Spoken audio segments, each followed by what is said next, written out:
All right, let's dive into a thought experiment that is just beautifully absurd. What if you took one of the most powerful forces of nature on the planet and tried to funnel the whole thing through a tiny drinking straw? What breaks first, the straw or the laws of physics themselves? So yeah, that's the big question.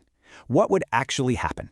You've got all the water of Niagara Falls on one side, a single, normal drinking straw on the other.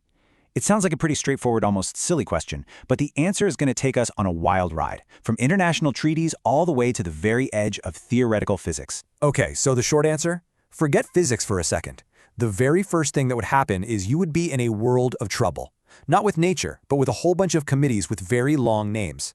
Seriously, look at this list. These guys are responsible for the Great Lakes water basin, and they do not mess around. You'd be buried in paperwork before a single drop went through your straw. Okay, but all jokes aside, what's the real practical answer? Well, it's kind of obvious when you think about it. The water just wouldn't fit. Imagine you build this massive dam, right, across the river with one little straw-sized hole. A tiny bit of water would trickle through, sure, but the rest of it would just pile up and up and up until it spilled right over the top of your dam. You can't just force a river into a straw. And this gets at a really fundamental concept in fluid dynamics.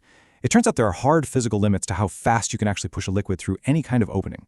It's not as simple as just push harder. The universe, it has rules. And one of those rules leads to a problem called choked flow. Here's how it works. As you squeeze that water into a narrow pipe, it has to speed up. It's a basic physics thing called the Bernoulli principle. As the water goes faster, its internal pressure plummets. And if you drop the pressure enough, the water will instantly boil, not because of heat, but because there's not enough pressure to keep it in a liquid state.